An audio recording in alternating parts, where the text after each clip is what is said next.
Hello everyone, welcome to the Blue Chip Research. 2 मार्च के pre market analysis में मैं आपका स्वागत करता हूं। स्टार्ट करने से पहले मैं आपको लास्ट ट्रेडिंग सेशन का एक स्नैपशॉट दे देता हूं। Nifty 50 1.25% down, Sensex 1.17% down, bank Nifty 1.08% down, India VIX 13.70, USD INR 91.08, crude oil 72.54 USD पर बैरल। ये हो गया लास्ट ट्रेडिंग सेशन का स्नैपशॉट। स्टार्ट करते हैं अब प्री मार्केट एनालिसिस में। पहला हम देखते हैं निफ्टी 50 वीकली लास्ट क्लोजिंग ये हुआ है 25,178 पे। ये अपना ये हाई एंड लो होगा। 25,771 का हाई बनाया एंड 25,141 का लो। की सपोर्ट अपना 25,000 पहला, सेकंड सपोर्ट 24,800, पहला रेजिस्टेंस हो गया 25,350 एंड दूसरा रेजिस्टेंस जोन हो जाएगा ये 25,500 से लेके 25,800। ये अपना जोन हो गया एंड 200 डे ईएमए से नीचे अगर रहा तो बेयरिश सिग्नल लेके चलेंगे। एंड ये बैंक निफ्टी का लास्ट क्लोजिंग हो गया 60,529। वीकली हाई हो गया अपना 61,517 एंड लो हो गया 60,438। पहला सपोर्ट जोन 60,000, दूसरा सपोर्ट हो गया 59,500, पहला रेजिस्टेंस 61,000, दूसरा रेजिस्टेंस 61,500। 21 डे ईएमए के नीचे हम ये बेयरिश मान के चलेंगे एंड देखते हैं इसको चार्ट में हम मार्क करते हैं। पहला ये है, ये मैंने निफ्टी 50 का चार्ट खोल के रखा हुआ है, इसमें मैं ऑलरेडी मार्क कर लिया हूँ। पहला सपोर्ट ये रहा जो रेड वाला है, ये पहला सपोर्ट हो, ये नीचे हो गया ये दूसरा सपोर्ट, ये पहला सपोर्ट एंड ये पहला रेजिस्टेंस, ये दूसरा रेजिस्टेंस। अरे ये पूरा एक जोन होगा रेजिस्टेंस का है। यहाँ मेनली अगर यहाँ क्रॉस भी किया तो मोस्ट प्रोबेबली चांसेस है कि यहीं से बीच से रिटर्न हो जाए। ये निफ्टी 50 का। बैंक निफ्टी का देखते हैं।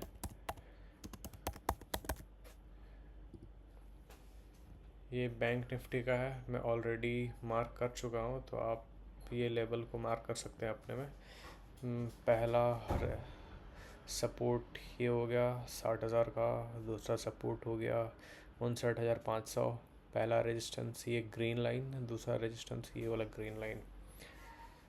तो ये हो गया अपना सपोर्ट एंड रेजिस्टेंस चार्ट में मार्क कर लिया। अब देखते हैं कुछ इंपॉर्टेंट अपडेट्स एंड न्यूज़ कल के लिए।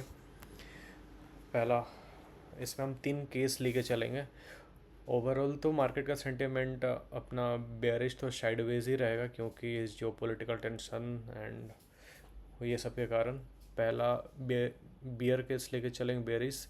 इफ़ निफ्टी ब्रेक 25,000 से नीचे अगर ब्रेक डाउन किया तो ये बियर केस लेके चलेंगे एंड बेस के साइडवेज केस लेके चलेंगे।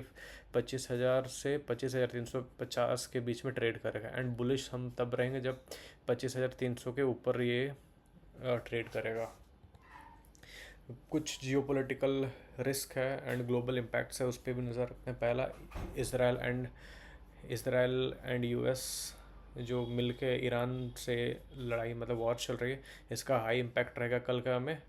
एंड सेकंड हाई इम्पैक्ट रहेगा यूएस का टैरिफ पॉलिसी। अभी तक जैसे इंडिया एंड यूएस का ट्रेड नेगोशिएशन मतलब जो हुआ था उसका अभी तक साइन नहीं हुआ है एंड इस पे थोड़े और नेगोशिएशंस एंड कुछ बात होंगी, क्योंकि यूएस के जो सुप्रीम कोर्ट ने स्टे डाल दिया था वो जो पहले जो टैरिफ लगा था उस पर, तो इसमें और नेगोशिएशंस चलेंगी। मीडियम इम्पैक्ट पे यूएस चाइना ट्रेड जो टेम्पररी चल रहा है, 10% cap on mutual tariff until November 26। तो ये 10% का म्यूचुअल टैरिफ कैप लगा के रखा है यूएस ने चाइना पे। And fourth reason is US Russia and Ukraine war. ये इसे 4 साल से चल रहा है, तो इसका उतना कुछ खासा असर तो दिखाई नहीं देना चाहिए। एंड लास्ट ट्रेडिंग सेशन में देखा जाए तो फॉरेन इंस्टीट्यूशनल इन्वेस्टर्स ने लास्ट थर्ड कॉन्जिक्यूटिव वीक मैंने सेल किया, लगभग 4,630 करोड़ का इतना सेल हुआ है। एंड DIS ने 24,312 करोड़ का बाई किया हुआ है।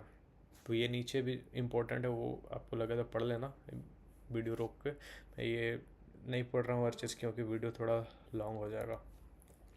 And macro and economic fundamentals देखते हैं। पहला तो इंडिया का जो 2026 के लिए GDP फोरकास्ट है वो 7.4% रहेगा।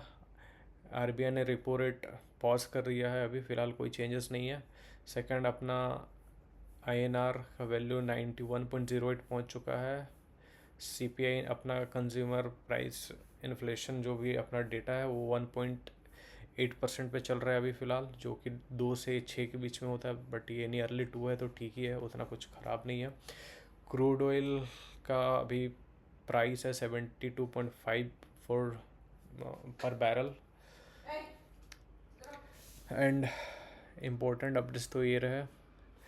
एंड देखते हैं कल लास्ट वीक में जैसे IT सेक्टर ने 4.4% का अंडर परफॉर्म किया था, मतलब लूज़ किया था।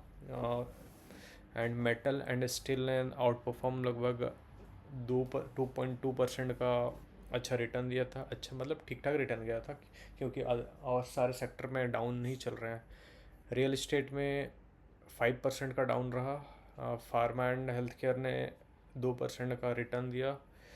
PSU एंड डिफेंस न्यूट्रल है, क्योंकि अभी डिफेंस स्टॉक्स के लिए पॉजिटिव भी कह सकते हैं, क्योंकि जितने वॉर होंगे, अलग अलग टेंशन्स होंगे, तो डिफेंस स्टॉक्स के मांग बढ़ेंगे। डिफेंस इक्विपमेंट्स के जैसे जैसे जगह पे हर जगह पर लड़ाई होगी तो डिफेंस इक्विपमेंट्स मैन्युफैक्चरिंग इसके डिमांड्स बढ़ेंगे, मैन्युफैक्चरिंग ज़्यादा होगी। इसके अलग अलग अभी जितने भी कंट्रीज़ है अपने डिफेंस बजट बढ़ा रहे हैं, तो डिफेंस बजट बढ़ा रहे हैं तो अपने जो डिफेंस सप्लायर हैं उनके स्टॉक्स है कंपनी लिस्टेड, उनके अच्छा परफॉर्म कर सकता है। ऑयल एंड एनर्जी पे भी आपकी नज़र होनी चाहिए, क्योंकि जैसे ईरान और US का जो वॉर चल रहा है, तो क्रूड ऑयल पे अच्छा खासा मतलब वोलेटिलिटी देख सकता है।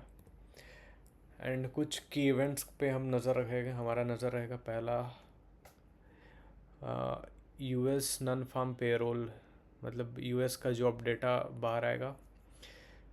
RBI के मॉनेटरी पॉलिसी कमेटी मीटिंग पे हमारी नज़र हुई, मिड ऑफ मार्च तक इसका एक्सपेक्टेड है। इसका RBI का मॉनेटरी पॉलिसी कमेटी का 1 अप्रैल को न्यू फाइनेंशियल ईयर बिगन होगा, तो उसके हिसाब से कुछ चेंजेस भी देख सकते हैं।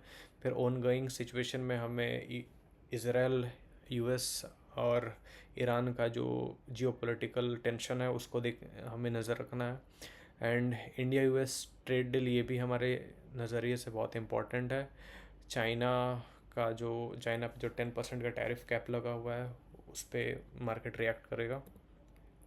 एंड कल मार्केट स्टार्ट होने से पहले कुछ चीज़ों पे हमें नज़र रखनी होगी। वो पहला तो गिफ्ट निफ्टी पे जो अपना है, वो अगर पॉजिटिव खुलता है तो हम एक्सपेक्ट कर सकते हैं कि हमारा इंडियन मार्केट भी पॉजिटिव रिएक्ट करे।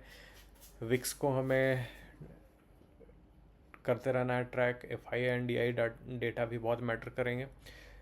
बाकी और कल के लिए एक समरी कह सकते हैं, वो है कि स्टार्ट होते ही हमें मार्केट में कूद नहीं जाना है, डायरेक्टली जंप नहीं कर जाना है। पहले हमें वेट करना है, देखना है कि कैसे ट्रेड हो रहा है, क्योंकि थोड़े से भी नेगेटिव न्यूज़ आएंगे तो बहुत ज़्यादा हमारा अगेंस्ट में जा सकता है अपना पोजीशन। तो इस पर हमारी नज़र रहेगी। पहला शॉर्ट टर्म ट्रेडर के लिए सेल ऑन राइज का रहेगा, इसको आप पूरा पढ़ सकते हो। स्विंग ट्रेडर के लिए वॉच 25,000 फॉर रिवर्सल कैंडल।